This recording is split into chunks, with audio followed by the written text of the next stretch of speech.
Welcome to Nightmare Echoes. Listen, scream, and embrace your horror obsession. In this episode, Jesse's here to speak about Scott Derrickson's The Black Phone. What from the director's childhood did he bring to this film? What powers might Finny have? And if you were fighting, who would you want by your side, Robin or Gwen?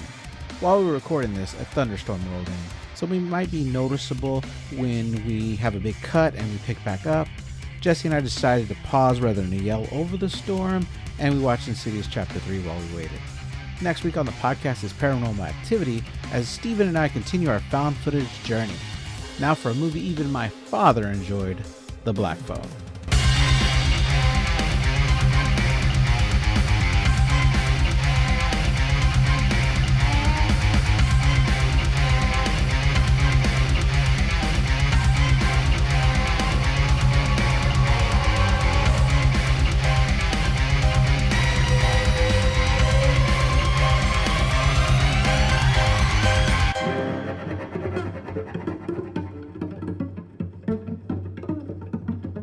Hello and welcome back to Nightmare Echoes. I'm your host Elzar. I'm joined again by Jesse. Jesse, how's it going? Just beautiful. It is beautiful. It's a nice rainy day outside. Pretty cool. I like it. What are we covering today, Jesse? We are going to be covering The Black Phone. Yeah, it came out in 2021 based on the short story by Joe Hill. He was paid $20 for the rights for this movie. Wow. But it helped get his name out there, although he's doing successful just like his father. Do you know who his father is? No. Stephen King. Oh. He's one of Stephen King's 3 prolific children. They all write. They all do really well for themselves. Dang. In interviews, they said, when police officers, kids just see their parents dressed as police officers all the time, firemen, their kids just grow up expecting to be firemen. All our parents did at home was write all the time. We started writing at the age of 4 when we could or whatever. And it's what we knew. And we all grew up to be writers. I think that's pretty cool. It's directed by Scott Derrickson, who did Sinister, The Exorcism of Emily Rose, and the first Doctor Strange movie. It's produced, of course, by Jason Blum, C. Robert Cargill, and Scott Derrickson. It stars Mason Thames as Finny and Madeline McGraw as Gwen. Ethan Hawke as the Grabber, who was also in The Purge, Sinister, but for non-horror, I loved him in Training Day, Glass Onion, and Moon Knight. Why does every movie have a character named Gwen? Does it? No. Oh, the last one. Yeah, you're right. The last one we did too. I was like, I didn't even notice this. All right. One of the things I like about this, yeah, they capture the 70s really well. Like, it really looks and feels like the 70s. Yeah. Sometimes when movies will go to the 70s, you're like, this doesn't seem like the 70s. You know? Sure. Yeah, just like Stranger Things, I think, captured the 80s really well. Yeah. Like what it felt like. Scott Derrickson himself really felt called to this movie because he grew up in the 70s, and he says this environment that these kids are living in is kind of what he went through. He said he's much better now. He's talked about it a lot, but his childhood was one of violence. He says there were fights all the time. He was many times attacked at school, but the violence was close to home as well. While his dad did not beat anybody, his neighbors were going through that all the time. He said that one time his neighbor came over, the other child, to ask for help because he let him know that his father had killed his mother and then himself. Wow. And so it was just that kind of thing was around. He remembers growing up always in fear that a serial killer was going to come around because there were a lot of serial killers in the 70s, and they were just what it was like growing up. And so he thought this movie really spoke to him, and he wanted to really do it well in the area he grew up in. So it's set in North Denver, 1978. He would have been the same age as Finny at the time. So this movie really spoke to him. I was wondering why it was set in the 70s. Like, it's not really integral to the plot at any point. Was the original book written in the 70s? I don't know. I don't know when the... No, the original book was not written in the 70s. I don't know if it was set in the 70s. I know it wasn't written in the 70s. Oh, okay, I got you. I don't know. I know that the original book had only one ghost child. If the original book was not set in the 70s, that would explain it, because you're saying, basically that it's the director talking about his childhood, that would make sense. Yeah, I'm not sure. I know that the book does have only one ghost child, not all these ghost children. And a lot of the other ghosts are based on people the director knew as a child. Oh, okay. So like the best friend, Hispanic kid that he helped with math is really a friend that he had growing up. He would be there to help him out in fights if he needed it, but he also needed help in math, and he was there to do, which I can relate to as a kid. That's awesome. I remember coaching the basketball team on math, like, hey, helping with math. And then when time came that all of a sudden I found myself in a fight that I didn't know I was in all of a sudden, that out of nowhere, I remember seeing this red blur come out of the right side of the screen of my point of view Yeah. and tackle the kid that was trying to swing at me. I, of course, was just dodging because in all my martial arts training, if you don't get hit, it doesn't hurt. Yeah. It hurts less if you dodge than if you block it. Yeah. And so I was just dodging as this guy kept swinging until this red blur came out of nowhere and tackled the guy on the floor. And they were like, leave Elazar alone. Dang. And I'm grateful to this day that my math skills have helped me until I got to the point where now maybe my martial arts training would help me now. I was also rescued by one random nice guy at school who came along and wild punched some dude who was picking on me. Yeah. Yeah. So I can definitely relate to this. But quick summary of the movie. There's a guy going around kidnapping people. They're all children. They call him the grabber. Our main character gets grabbed and is trying his best to escape. Oh, and there's a black phone. And there's a black phone. And he has a sister who's pretty badass. Yes, very much so. Favorite Yes. character. In fact, that's another thing. That's a great thing about this movie is that there are a lot of really badass characters.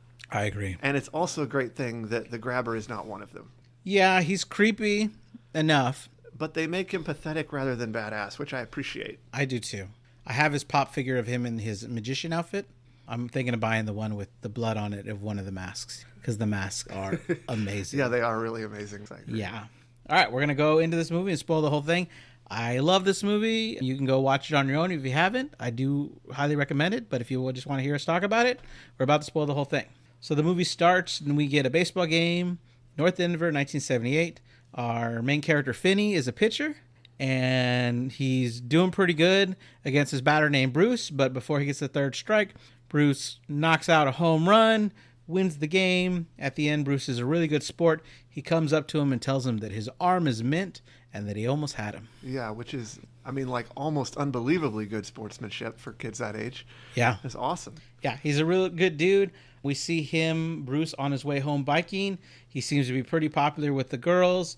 And as he's riding his bike, Finn is launching a rocket at the baseball field. He stayed late to launch rockets. And Bruce can see the rocket going up to the sky. He smiles because I think he knows Finney's doing that. And then just then we see a black van pulling up into the road where Bruce is biking. And the screen fades to black. And that's right after this whole montage. I feel like the whole, maybe not montage, but the whole scene, the whole point of it seems to have been to build up this character Bruce and to make us like him. And they succeed because you definitely like him. You're invested in him. You're interested in him. And then disappears. Right. So the opening credits roll. We see what life is like for kids in the 70s. We also see some missing poster signs. And then we get to Finny and Gwen's house. Finn's eating cereal in what I think is a perfectly decent volume to eat cereal at. I have kids that can be annoying. This kid was not being annoying. I love my kids. Let me clarify that. I love my kids. They know how to pick on me if they want to be annoying. But he was not in any way eating cereal loud. But his dad, whose name is Terrence, played by Jeremy Davies, who was in Twister, is very hungover. Very hungover.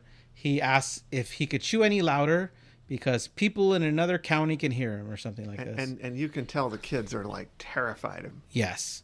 Gwen comes over to grab some bread out of this little metal storage thing that they store the bread box. Yeah. And when she pulls it out, the thing slams shut. She's terrified. She apologizes immediately. She's like, sorry, Daddy. But we can tell that there's an interesting framework here. Huge tension. Yeah. We see when Gwen and Finny are walking to school, Gwen's talking about wanting to get married to one of the members of the Partridge family. And Finn notices that new posters are up for Bruce, and it's been some time since he disappeared. Finn asks Gwen if she doesn't think that they're going to find Bruce, and she says they won't find him the way they want to find him. And then down the street, we see some kids fighting. Finny and Gwen run up, and we see some guy named Moose, who's a really big dude, and Robin, who's Finny's best friend, are shit-talking each other. Moose and Robin are about to fight. Moose tells Robin that he's going to pound him because he's a scrawny little beaner. And Robin tells him, just go ahead and hit me then, unless you're scared. So Moose swings, Robin dodges, and lands a roundhouse kick. And then after doing some wrestling moves, Moose is on the ground. Robin just starts punching him like crazy. Just wailing him until he's covered way too much blood. He just kept going and going. And Gwen's like, holy shit. And Finn pulls her away so they don't have to watch the rest of the fight. She's so excited because she says Moose has it coming because Moose is a giant asshole. But Finny doesn't want her to see all this stuff. She says that Robin is the toughest kid in school since the grabber got Pinball Vance Hopper. And Finny gets mad that she's calling him the grabber, and she jokes around like if it's Candyman, that you can't say his name out loud or he's going to come get you. Gwen wants to say that he's chicken because he should be able to say it. And as they're talking, we see a black van drive by with the word abracadabra written on the side of it, just in the background. In class, we see that Finny has a crush on a girl named Donna, who sits right next to them. As he gets out of class, these 3 kids look at him. You can tell they're bullies. He tries to run. He hides in the bathroom. But then they come in, and they're like, hey, there's no point in hiding. We know you're there. He gets out of the stall. They say he doesn't belong there because they call him slurs to say that he's homosexual. And they're ready to pound him when Robin comes in, his fist still covered in blood. The 3 bullies get really quiet. And Robin's like, hey, Finny, how's it going? And you could tell that they're scared because Robin is friends with Finny. Right. And then they're about to leave. Robin tells them, I didn't tell you can go anywhere. He tells them that next time you mess with Finn, you mess with me, so don't touch him anymore. But we get a fun scene where after the bullies leave, they talk about horror movies, Texas Chainsaw Massacre. Finny says his dad never lets him watch it. Robin tells them one day he's going to have to learn to stick up for himself because he won't always be there to do it. Ominous crack of thunder to punctuate. That's cool, man. It's ambiance for the episode. Yeah. And I think you can already tell they're setting it up for Finn's going to have to learn to stand up for himself by the end, Yeah. But it really is cool how they keep building up these awesome characters. Yeah. And so the next awesome character is Gwen's in class. She gets called to the principal's office. When she's in there, we get Detective Wright and Detective Miller, who've come in to ask them some questions. They ask her if she knows this girl who turns out to be Bruce's sister. They say that she told Bruce's sister that she had a dream, and that dream mentioned black balloons. The cops revealed that is a detail about the case that they have not released to the public, and they want to know how she knows about it.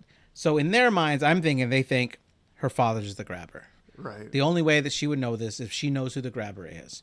But she takes it as they think she's the grabber. Which is really funny. Which I freaking love it, And then she does what she does every time she gets mad throughout the movie, which is she starts cursing and swearing like a sailor, and it's really funny. Yeah. Oh, man.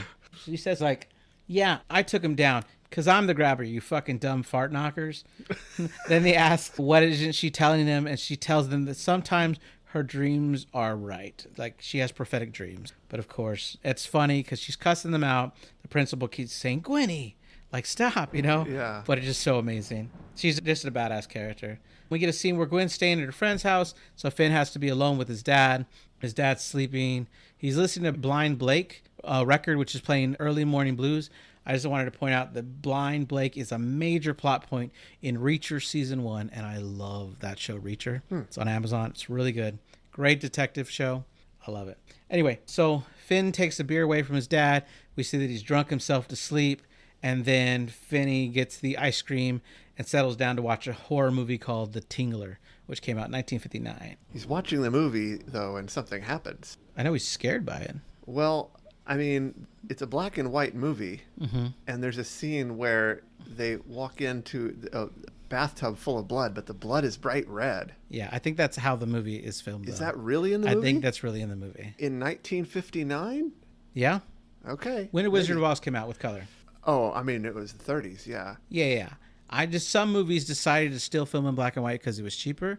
Like most movies coming out by 1968 were all color, but the Night of the Living Dead decided to film in black and white for budgetary reasons. Yeah. And it's a famous black and white movie in an era where all movies were coming out color, but it messes with our perception of when color movies were highly available because of that. Yeah, I'm just curious, like, I'm curious now whether that is in the movie, because I think it is. I think the director said it was. Okay. Yeah. But we can look it up afterwards. Fair enough. Yeah. So apparently Gwen did come back home at some point during that night because in the morning she's screaming. She's being beaten by her father with a belt. Finny comes running in the room because he wants to know what she knows about this investigation. The cops showed up at his work to question him. It looks really bad for him at work. He's beating her, saying that she's nothing like her mother. We get the idea here that her mother had special powers. Finny wants to jump in, but he says, if you jump in, I'm going to beat you too. So just stay back. So Finny's too scared to help his sister. While he's doing this... Once again, the theme of him not being willing to stand up. Yeah. Yeah. So while he's doing this, Gwenny, who has no problem standing up for herself, grabs his liquor bottle and says, "You hit me again, I will drop it."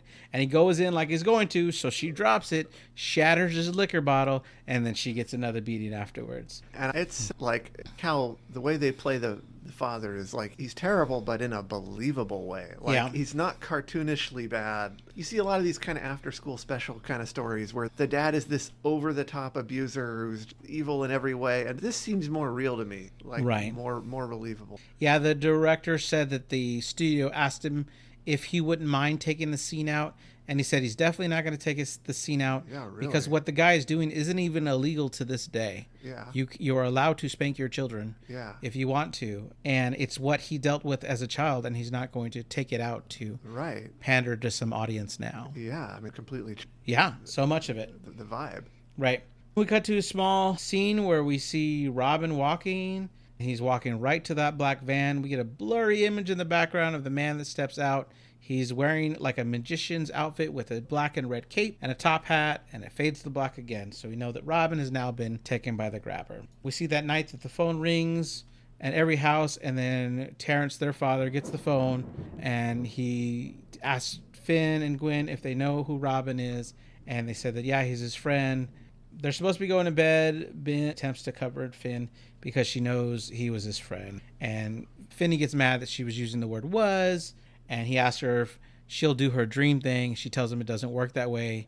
He asks her if she'll try anyway, and so she says she will try anyway. And it's like really, at this point, it seems like every really great character is getting grabbed. You're wondering if Gwen is going to get grabbed next. Sure. You know, a little bit. Like, Yeah. And we see that she has this, like, in her dollhouse, she has this setup where she pulls out her Bible. She has a little card of the Virgin Mary, but she's praying, she prays to have these dreams. And when she hears her dad coming, she puts it all away. Her dad says that you can't play after lights out. She apologizes, and he says, "I love you," and she says it back. We get a scene where the detectives show up to their house. There's no dialogue in this scene, just the musical score, as they apparently are desperate enough to see if Gwen might have had any other dreams because they believe there might be something to them. and that's interesting too, that they actually believed her, or at least thought there might be something to it, I like it because they seem to throughout the movie. Yeah, me too. It's really cool. Yeah, I think the father is the last one to start believing her. Well, yeah, and you know why? It's because of his experience with His wife. Yeah. Yeah. So we cut to posters of Robin missing, and we see Finn running from 3 bullies now that he doesn't have protection. And the sound of the film comes back once the bullies get him on the floor. Then we see fearless Gwen grab a giant rock, run up to one of the bullies, yell something like, "Stop it, you cock-sucking cowards," smashes one of the bullies over the head with a rock, then throws it at another one but misses, so she gets taken down. Her and one of the other bullies end up by the fence, and it's amazing. So Gwen just interrupted the fight. She just got flipped over by the bully, and now she's along the fence bleeding next to the guy she hit with a rock over the head. Mm-hmm. Finn is on the ground getting kicked by the other 2 bullies, and then we cut to class, and it's frog dissection day. But that scene with Gwen jumping in shows us how fearless she is. She doesn't care how big the opponent is. Someone's messing with her brother, she's going to jump in and stop them, which I think is a good setup for this movie as a whole. Yeah, and also, just calling back again, a scene a minute ago, she has this theory that God has some kind of prime directive Yeah. of not interfering or something like that, Yeah. which is kind of interesting. It's an interesting idea. I mean, I've heard it taught as free will. Like gives us the free will to decide our own choices. But I get what you're saying. It doesn't mean he would interfere. But she thinks that. You're right. I just thought it was interesting. Yeah. So after that awesome fight scene, we cut to class, and it's frog dissection day. This is where Donna decides to be his lab partner, the girl he had a little crush on. At first, it looks like no one wants to be his partner because he got beat up. But she sits next to them, says that those guys are a bunch of assholes, and that she wishes her brother and her had the same relationship as Gwen and him do, because she knows that Gwen will have his back no matter what. That's kind of cool. And then after class, they're on the way home, and Gwen is picking on him. He's like, Donna, Donna, Donna. Ooh, which is so funny. Then they split off. She says she's going to Susie's house because it's Friday. And we get a shot as he's walking down the street, And there's a bunch of kids around, but every time it cuts and he takes a few steps, we see less kids in the background till all of a sudden he's all alone. He walks up. We see the same black van. We see a couple times, although this time it doesn't fade. We see the magician pop out. He's holding a bunch of grocery bags. He drops one, smashing some eggs, acting like he's a klutz. His top hat falls off. Finn, being a nice guy, goes to help him with the groceries to pick him up. Then he goes, "Hey, are those black balloons?" And the grabber says yes, gets this can from somewhere, pulls the black balloons around his face, and sprays it on him to knock him out, and throws him in the van, and then he releases the black balloons there. But in the process of doing all this, Finny manages to jam this little rocket ship he carries around. That is correct. Into the dude's arm and like cut him. Yes. Which is like a good fight back. Good fight back. Yeah. Not good enough, but right. So Finny wakes up and he's in a basement or a dungeon. There's a set of stairs with this big door. The grabber is now wearing a mask. The grabber is played by Ethan Hawke. And do you want to describe the mask? Boy, how do we describe the mask? It kind of reminds me of like the V for Vendetta kind of thing, right? It's like got a big V-shaped chin and holes for the eyes that he can see through. But it looks like, it's hard to even describe it. It doesn't look like a person. It's just like a shape. Almost like a demon or a devil. Yeah. It's got some horns, and then it's broken in two interchangeable parts. So the bottom mouth part right now has no opening at all in this scene. There are other scenes where he's wearing a giant smile on the bottom of the mask, and then there's sometimes when he has this massive frown on the bottom of the mask. But this one right here, the bottom of the mask has no mouth at all. But the grabber's there. Looks like he's trying to touch his hair, try to comfort him. He's definitely creepy. He brings Finn a soda. He gets distracted by this phone. He's saying at some point here that the phone has been there. It sometimes rings, but it's just the wiring, the electricity makes it do it, but there's never anybody on the other side. He leaves and closes his big, heavy door. He locks him in. We see that Finn still has his rocket ship, and it has blood on it. He goes to try the door. He explores the area. We see this toilet with no seat on it, and we see that the black phone has its wire cut, and he also has this mattress that's laying on the floor where Finny's supposed to use to sleep. We cut to Gwen at Susie's house, and she gets a call from their dad. It's just score here. There's no dialogue. She drops the phone and just starts running home. And I'm thinking, okay, your brother was just kidnapped. You're at your friend Susie's house. Wouldn't the smart thing to do be to ask Susie's mom to drive you home? Yeah. But I feel like this whole movie, even though kids are getting kidnapped everywhere, there's no parents that are like picking up their kids all the time. I feel like if this was happening around, my parents at least would have been picking their kids up everywhere, not letting them go anywhere by themselves. Yeah. At least, I mean, that's the 80s, but this is, I don't know. I just think that's a little interesting. Sure it is a bit strange. We see a search party. They're taking a statement from Terrence, their father. Gwen sitting down wrapped with a blanket around her. We see Gwen praying again, and the movie sound comes back when we hear that black phone ring, which wakes Finn up. He thinks he heard the ring, but he can't tell. He picks up the phone, but the grabber who's in the room tells him that it hasn't worked since he was a kid. The grabber now has this giant smile on the bottom part of the mask, and he's not wearing the top part of the mask at this point. He says that he will let him go eventually. Finn is able to tell him that if he were to scream, who was ever upstairs will hear him. And the grabber says no, he won't. And so Finn is able to get that there's someone in there. Yeah. And Finn says that he's the one that killed the other kids, and the grabber claims that wasn't him, and he will never make him do anything he doesn't want. Finn says if the grabber touches him, he'll scratch his face, and people will start asking questions, and the grabber gets all excited because of the mask he's wearing. He's like, this face? And he tells him again to hang up the phone because he still has the phone.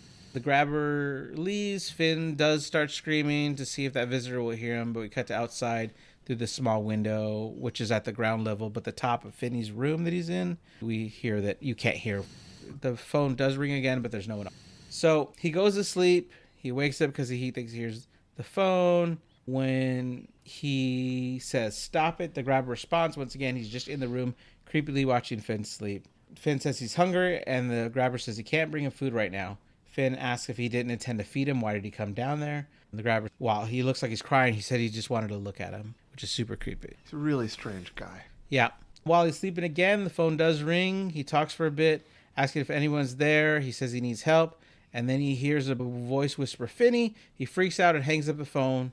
It rings again, and he hangs it up again. The next time it rings is a different boy's voice on the other end telling him not to hang up. He asks who it is, and the voice tells Finny that the names are the first thing you lose. And he asks, the first thing you lose when? And the boy tells him, you know when. Finn asks how he knows his name, and he tells him that they met once and that Finny's arm is mint, and he almost had him, which reveals that this is the voice of Bruce. And the way he keeps repeating it later is very, actually... Yeah, it's like as a ghost form, they can only hold on to some things. Yeah. And so they just repeat only what they can hold on to, which is creepy. And I did wonder at this point, if the grabber can't hear the person on the other end, but Finny can, does Finny also share a little bit of his mom's abilities to perceive? Yeah. Right? I was thinking the same thing. And I think they made that pretty clear later on when the ghosts say that they couldn't hear the phone, right? That only he can and the grabber can. Yeah. So yeah, we get some more of Bruce talking on the phone. He tells him that there's a loose tile and then he started digging a hole, but he never could dig it deep enough to get to the other side. Bruce hangs up before Finn could get more information. Then we get some grainy footage of Bruce's life. We see him as a toddler. We see him learning baseball at the age of 4 or something. Then they show more scenes of him growing up playing baseball and the end in the scene of him getting grabbed. The footage then cuts to Finny, who is on the inside of the door of this house trying to break free. The footage stops being grainy when we see Gwen wake up and we find out that all this grainy footage that we see is Gwen's dream. Which revealed almost nothing of any value to her, you know? I mean, like... Yeah, and we showed her what the front of the house looks like. But without a number or anything. Yeah. Right. But she, being the fearless child that she is, even though there's someone kidnapping children, goes out in the middle of the night when it's dark, riding her bike around, looking at doors, trying to see if she can look for a door that looks just the same as the one in her dream. She doesn't find it.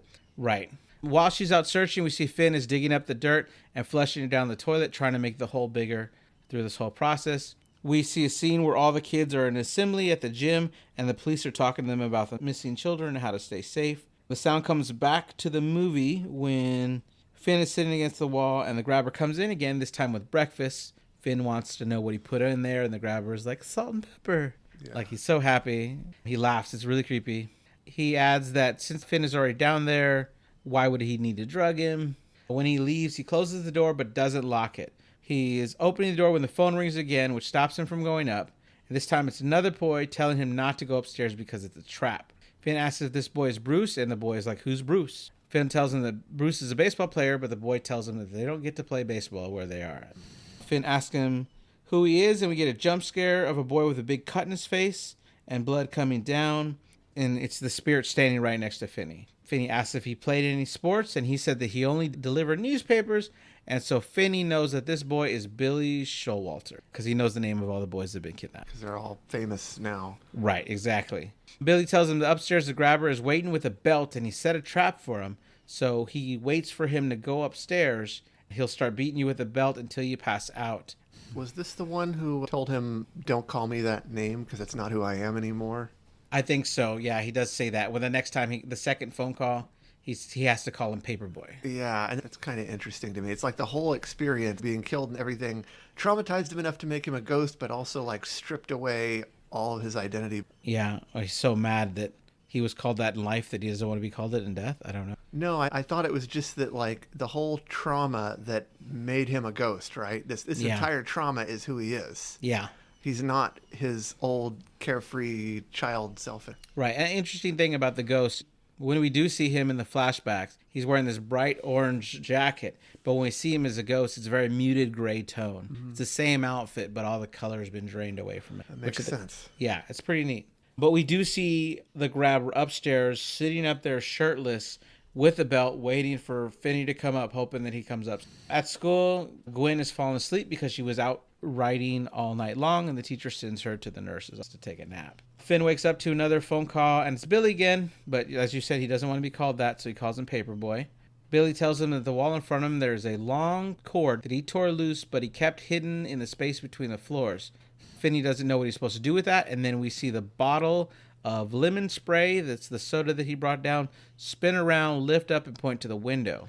And this is interesting because at that point, you got to wonder, since it's his ability to see these ghosts and stuff, does that mean that the bottle isn't really moving and seeing it move? Or is it like he's the one moving it in some psychic way, you know? Yeah, that's interesting because the ghosts never get to physically help him attack the grabber or Exactly. anything. Yeah, I didn't think of it that way, but I like that interpretation. So while Gwen is asleep at the nurse's office, we have another grainy dream.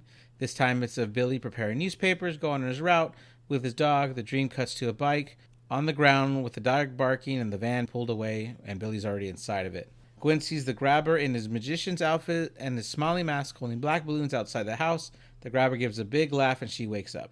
But again, no new information that helps her. Right, like, geez. I do feel, though, that the timing of these dreams and how they connect to what's happening to Finny makes me think, like, they have some kind of link to each other. Yeah. It's hard to put a finger on where I got that idea from, but I think the best one is when he's talking to Pinball Vance. Yeah. And she's having the dream, and the things that Pinball Vance is telling him right. show up in a dream, but in the dream they're pointing to actual clues. Right, yeah. Which I like. There's some connection there. Yeah, it's great. They have a really good brother and sister bond, but it goes further, more supernatural. Yeah.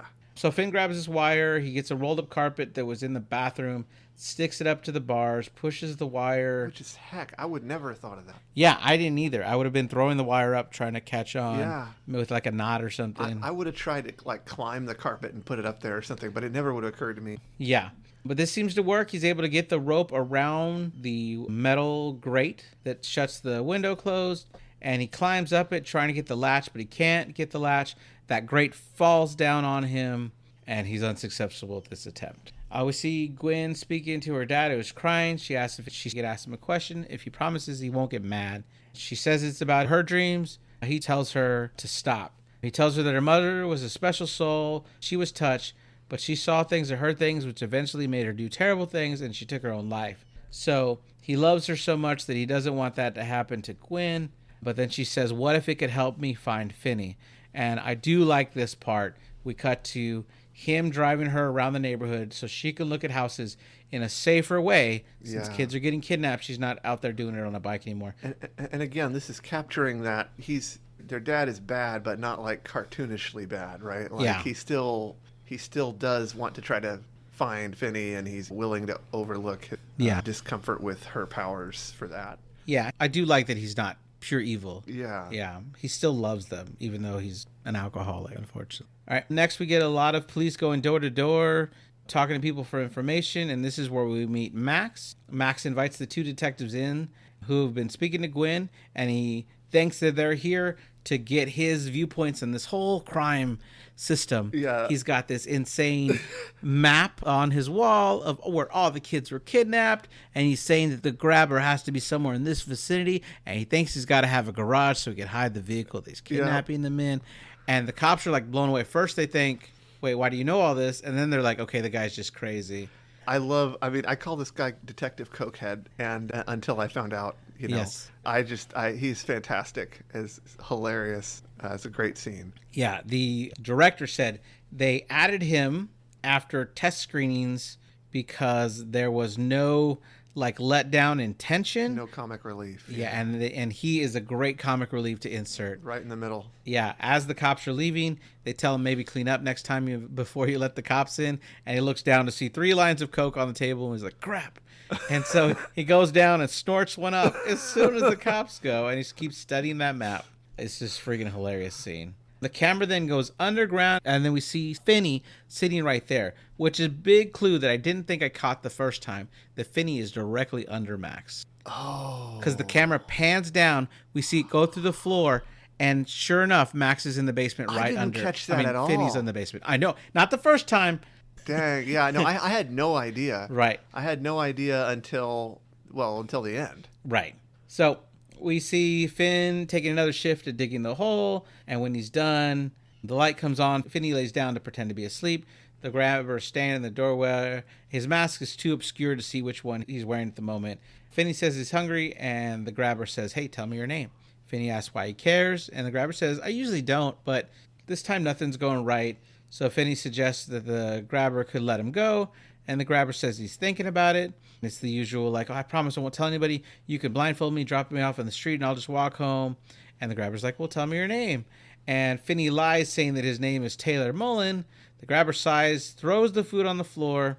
He throws a newspaper at him, and he says, why'd you have to lie, Finny? And he goes, I was going to let you go. It's like, I don't know whether he's trying to train him or whether he really believes he's going to find the right one who's going to be honest with him and bare his soul. And I don't know. It's pretty messed up. Yeah. As he leaves, the door's unlocked again. And again, as he goes in for the door, the phone rings. On the phone, he asks, is it Bruce or Paperboy? But no one answers. Upstairs, the grabber is waiting. His shirt's kind of on, but unbuttoned. And he's fallen asleep in the chair waiting for Finny. Finny cleans up the food, places it back on the plate, and then goes to sleep. And the actor who plays Finny, the sort of low-key acting job he does really, really helps these, work. Yeah. Yeah, the director said that working with both the actor that played Finny and Gwen were like working with adults. Yeah. He didn't have to talk down to them. They understood what acting was. They understood how to make the scene work for what they needed. Yeah. He thought he was really good, and he hopes that they do really well in their careers. Yeah, exactly. Finny wakes up. He pulls the rocket pin out to use the flashlight end of it, and he moves around the room until he sees a boy with his throat slit, floating in the air with blood dripping on the floor. The boy points to the phone, and Finny picks it up. He has to say hello 3 times before the voice of the boy comes on the other end. Kind of strange that he couldn't make it ring like all the other ghosts. Yeah, that was weird. And the boy says he doesn't have much time. He says the grabber is worried that his brother will figure it out, and the boy starts laughing. Finny then asks if the boy is Griffin Stagg, and he says that he probably is. Finny asks why the grabber hasn't killed him yet, and he tells Finny that he hasn't played the game, and if he doesn't play the game, the grabber can't win. Finny asks what game, and he tells him the game is called Naughty Boy. If Finny doesn't play Naughty Boy, then the grabber can't move on to his favorite part. Finny asks what that is, and Griffin laughs again. He says he doesn't have much time. Finny tells him he said that already. Griffin then says he hasn't been sleeping, and Finny said he had already said that too. He adds that he is asleep now because he passed it out waiting for him to play. He does tell him that he had a combination lock, and that lock is closing the door upstairs so you can't get out without it, but the boy doesn't remember it. But he does remember that he was worried to forget it, so he wrote it on the wall. Unfortunately, he evenly spaced out all 5 numbers of 23317, so we don't know the combination. So he asks, is it 23317, 23317, or 23317? Griffin says, I don't remember. I guess you'll have to try them all, but you'll have to be real quiet about it. I know, right? So, sort of helpful. Jesus, Griffin. Right? Also, who's named Griffin? I don't know. I don't think I've ever heard of somebody named Maybe that. it was popular in the 70s. I don't know. He goes upstairs, and we do see the grabber's barely passed out. He makes his way to the door. Of course, he tries all combinations, and it doesn't work till the third one. Such a tense scene. Yes. Oh, man. This good, really good tension. Good suspense. Yeah. When he clicks it open, he's super quiet. When he clicks it open, the dog starts barking, which wakes up the grabber. He runs outside. The grabber gets in his van to chase him. Yeah, he escaped. Movie over. Yeah, right. He starts screaming, and the grabber catches him easily. Lights start turning on the neighborhood, but the grabber already has his knife out his throat, saying that if you say one more word, that he'll gut him. So they wait until the lights turn all back off. The grabber punches him to knock him out. And we see Finn, and he drop back on the bed. And we hear Max upstairs yelling down what that noise was. And the grabber yells back that it was nothing, that the dog just heard something. He just needs to go back to bed. We get Gwenny pissed off at God. She even cusses at Jesus because he's not helping her, not giving her any dreams. Yeah, right. Finn is also pissed when he wakes back up in the basement. The phone rings, and he answers it, and he says, do you even know who you are? And the answer back is from Pinball Vance, who Gwen had alluded to earlier. The toughest kid in school goes, what the shit kind of question is that? Which is awesome. And then he's on the other side of the room, and he says, right here, this is it. The horrifying nightmare to the end of your pathetic little life. Finney tells him that he used to scare him, and Vance says that if he knew what was coming, he would be terrified, and says, today's the day, motherfucker, while we see him kicking in the air at nothing. Then the scene cuts to the grab and go, where Pinball Vance is playing pinball, and he's about to beat his high score, while Fox on the Run by Sweet is playing. The ball gets stuck, and 2 other kids who are goofing around bump the machine. The film goes in and out of being grainy, so that you know that Gwen is experiencing this in a dream. We see Finny in the store watching as Pinball Vance beats up 2 other kids, grabs out a knife, and carves the numbers 7741 into one of the kids' arms. The cops come to arrest Vance, and Gwen is walking in the background. Somehow she knows who to follow in this. She walks and gets into the police car with Vance. While they're in the police car, we hear the same lines over the police radio that Finny had in this conversation with Vance. And when Finny's saying, "Do you even know who you are?" and Gwen starts trying to yell Finny, but she can't be heard in this dream. We see Vance saying, "What kind of shit question is that again?" When he goes, "Who are you?" and he says, "I'm Finny Blake." And so Gwen's going nuts. Then he points at the house. He says, "Right here, this is it." So Gwen gets out of the car. At the house, Vance says, "Today's the day, motherfucker." And he kicks. This time we see that he's kicking the gate and the fence open. And so Gwenny knows the address of the house now. Yeah. So she's giving her big clue when she wakes up. Now the question is, will she be able to do anything with that information? Sure. So we pick up with Finny, who's still having the conversation with Vance. Vance asks if he's tried stacking the crates, and Finny tells him he's tried everything. Vance goes on to say that the grabber saw that he had done something, and when the grabber saw what it was, he was really pissed. And he tells him that behind this wall is a freezer, and if he's able to get in the freezer, he should be able to break into the other room and escape that way. So Finny starts to break through the wall, unscrew this back panel. He uses pieces of the toilet to use as a screwdriver to get the screws out. So freaking smart. He is. The funny part in the behind the scenes kind of thing, he told him to just unscrew it and get the washer. The Finny throwing the pieces that he doesn't need onto the ground was just him acting. It wasn't direction by the director, and the director was like, "This worked perfectly. That was amazing." But yeah, he's very resourceful. He gets to the other side. He's in a freezer full of meat, but we see from the other side of the freezer that the latch is one that you can't bust through, and he can't get through it. Which is just tragic. I'm thinking, like, is there any way you could possibly push that freezer over? You know what I mean? But it looks pretty big. Yeah, that does look really big. Yeah. And he's not. So, and just imagine, like, to me, this whole, it's so frustrating because it's like, can you imagine getting that much supernatural help? Yes. And still not being able to escape this ordinary dude? Like, I would feel like such a loser at that point. Like, sure. But as we'll see in the film, all these steps work out to saving him. Yeah, but he doesn't know that yet. He doesn't know that yet. You're not wrong. So he gets back out of the freezer. He starts crying. The phone rings again. It takes him a while to get there, but this time it's Robin. This is the first time he's talked to his friend Robin since he was kidnapped. He says, "Do you remember what I told you?" And he says that I need to watch the Texas Chainsaw Massacre. And he's like, "No." He goes, "That one day I'll have to stand up for myself." He's asking Robin, like, why, or are we even trying? And Robin says one of my favorite lines from the movie, which is that because I can't kill that hijo de puta, that Finny has to do it for him. And I learned that phrase. I was like, hijo de puta. Teach your kids. Right, exactly. My dad found it funny. My dad loved this movie, by the way. He was like, "That's a good movie." Yeah, it was a good movie. So Robin tells Finny that he's going to use the phone as a weapon, that he's going to fill it up with dirt and make it heavier. In this scene, Robin's standing right next to him, and he walks him through some fighting techniques of like backwards, forwards, backwards, swing. And we see him kind of almost like working out with him with the ghost there.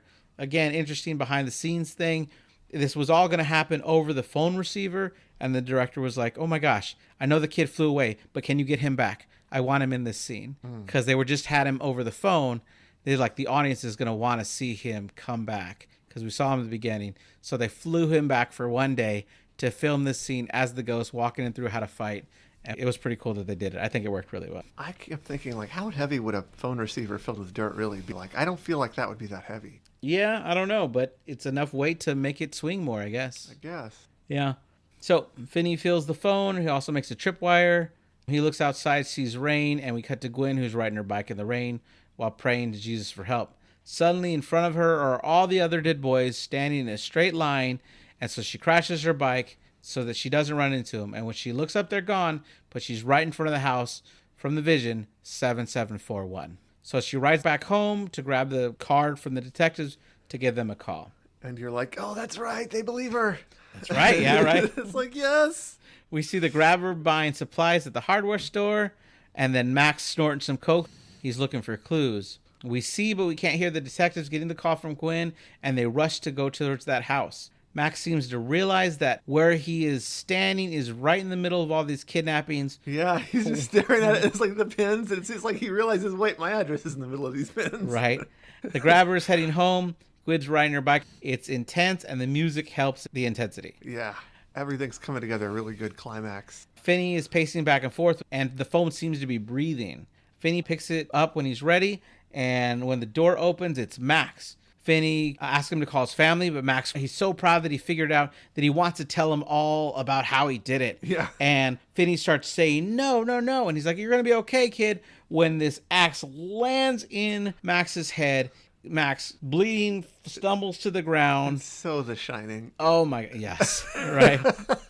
We see the detectives and 2 other cop cars pull up. We're going to just standing there waiting for them to arrive. So they pull her back and they go towards the house. The grabber, who is only wearing the top of his mask now, is blaming Finny for the death of his brother, even though he's the idiot that killed him. He pulls the axe out and he starts to jump for Finny, but Finny dodges out of the way. He says that he would normally kill him with a knife, but Finny's special. The grabber says he wants Finny to die slowly. Then he invites his dog to come down. He ties him up to the wall. We see the police searching the house, but they can't find anything. And at first, I think it's the wrong house. The grabber swings the axe. Finny dodges, jumps over a tripwire. The grabber literally falls into this trap, which is the big hole. At the bottom of the hole is that metal grate that was useful for earlier. I do want to say that the washer that he used to take apart that wall is used to make the pulley system for the tripwire. I didn't notice that. Every little detail that he used came useful in the end. And the freezer as well. Yes, right. We're about to see. So the grabber falls. He breaks his ankle in the metal grate. And then Finny starts using the tactics he learned from Robin to keep hitting him with the phone. He hits him at least 3 times before the grabber learns his pattern. But then Finny pulls off his mask and he starts freaking out that his face is exposed. Finny hits him 3 more times before realizing the cord that he's holding the phone with can be used to strangle him. And he jumps over him, wrapping the cord around his neck. He's using his weight to strangle him. And then in the end, he slams his head down backwards on the concrete and he kills the grabber. Well, before that, all the ghosts come on the phone again. That's right. Just to taunt the grabber. Yeah, it rings. Finny knows it's for him. He goes, it's for you. And the grabber hears all the messages as they say it earlier. Like, today's the day, motherfucker. And get ready to die. Finny's going to kill you hijo de puta. Yeah, and it's all those great lines. You're right. That is an amazing part. The repetition, too. Yes. The way the ghosts are so repetitive is creepy in a really cool way. Yeah. So then the cops are about to leave that house when one of the regular police officers, not the detectives, notices there's a basement. They go down in this basement and they see that there's all these bodies there, but this is not the right basement, but these are where all the bodies are buried. Finny, on the other hand, grabs a piece of meat out of the freezer, throws it to the dog, so the dog's happy that he's eating all this meat, and he walks upstairs. The detectives say this is where he buried them all, but he must have been holding them in another area. As Finny goes upstairs, he walks out the front door with all the commotion. Gwen's the only one that notices him. She runs across the street, gives him a hug. That's when the detective notices. They run over, I would say about 90% of the cops run into the house. A couple grab the kids and walk them to safety. Their dad shows up asking for forgiveness. And then we cut to the chief giving a speech for the newspapers that the nightmares are over. And he says he's going to let the detectives explain. And the detectives get on the news saying that the grabber owned 2 homes, one where he kept the children and one where he buried them after they died. Which we already know. But you say that. But they added this line because in test screenings, people wrote surveys saying they don't understand. What? They didn't get the ending. They didn't get that there was 2, you're telling me there was 2 houses? So they added this line. There were 2 houses. I know. They were right there. I know. I said the same thing. I said they're telling us something we already know, but then when I watched the commentary, they said in test screenings, people walked out confused, so they had to explain it further with these lines of dialogue so no one was confused at the end of this movie. That is... Yes. Well, I really love how they avoided the easy cliches in this movie. I mean, it was really well written. Everything had a purpose.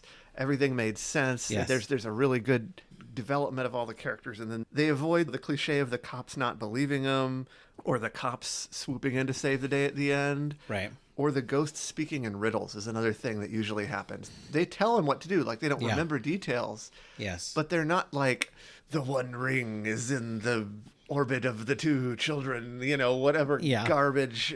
And Sure. it's really cool. It's really original. You got to ask, did she keep her promise to Jesus? Oh, I don't know. But, well, quick, let's finish the movie, though. There's a little bit more. Yeah. Finny goes back to school, and news is spread everywhere that he killed the grabber. You got a couple of people that are like, he's too small to have killed the grabber. Yeah. And other people are just in awe of him. We see the original bullies from the beginning of the movie that look terrified to be at his presence, and they're afraid that he's going to kick their ass. I know. Which I think is great. He gets into class. We see that the girl that he had a crush on earlier sits right next to him. And she's like, hey, how's it going, Finny? And he's like, call me Finn. Which he even referred to himself as Finny the whole movie. I know. But now it's like he's mature. He's a man now. Age, right. Yeah, exactly. When the credits roll, we get a song by Anton Newcomb and Little Barry called Backstage at the Bodacan, which cannot be found anywhere legally. It is on YouTube, but it's never been released in media and anywhere. The director said he could have picked a song out of the 70s, but he knew people that were his friends that could make a song that sounded like it came out of the 70s, so he commissioned it to do it. But the song is not on any CD. You can't purchase it on iTunes. I just think it's interesting. So the way I thought it should have ended was when the person says, I heard he beat him to death with a phone, right? Yeah. She turned around and gone, not just any phone, and then put on shades, a black phone. And then the Who plays. CSI Miami. Yeah, totally. That's pretty funny. Yeah. So just to go over the kids, in case we didn't get all the information about the kids, the first kid to ever get kidnapped was Griffin Stagg.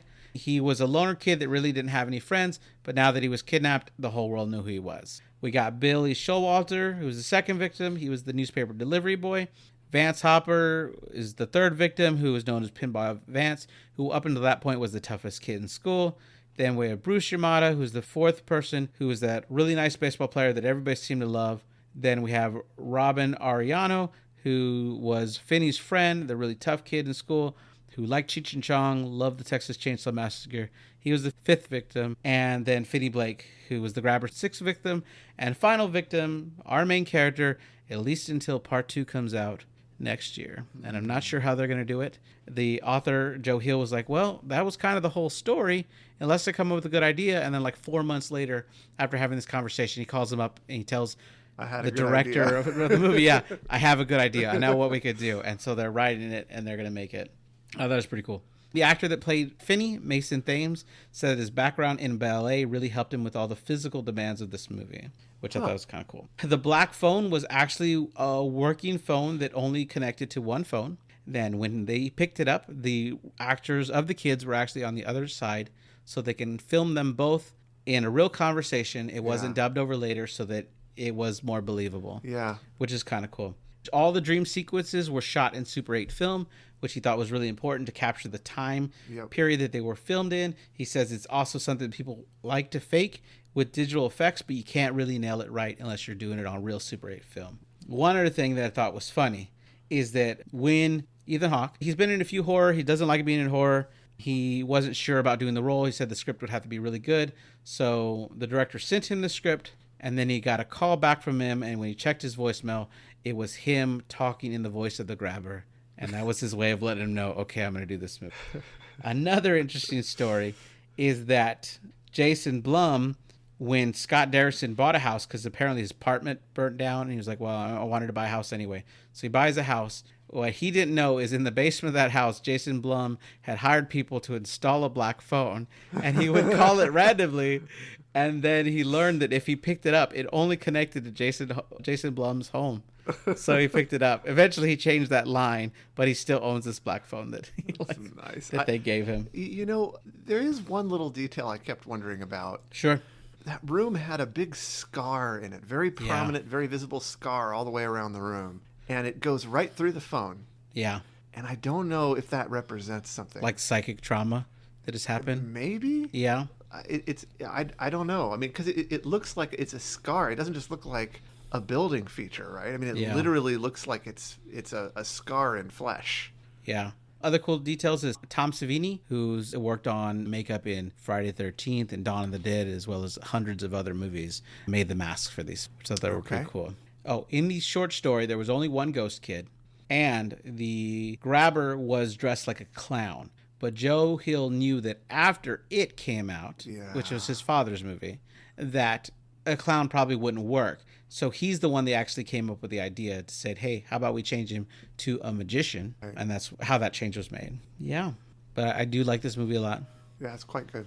Yeah. Gwen was amazing. Yeah, it was really good. I would be interested to see a sequel. Yeah. I think it comes out in a year. So we'll see how that goes out. Well, thank you, Jesse, for being here. Thank you, everybody out there, for listening. If you like what you heard, please give us a 5-star review. If you thought it was mediocre, please still give us a 5-star review. We could use it. If you liked it this week, next week we're going to be covering Paranormal Activity with Steven. So hope you listen to us then. Bye.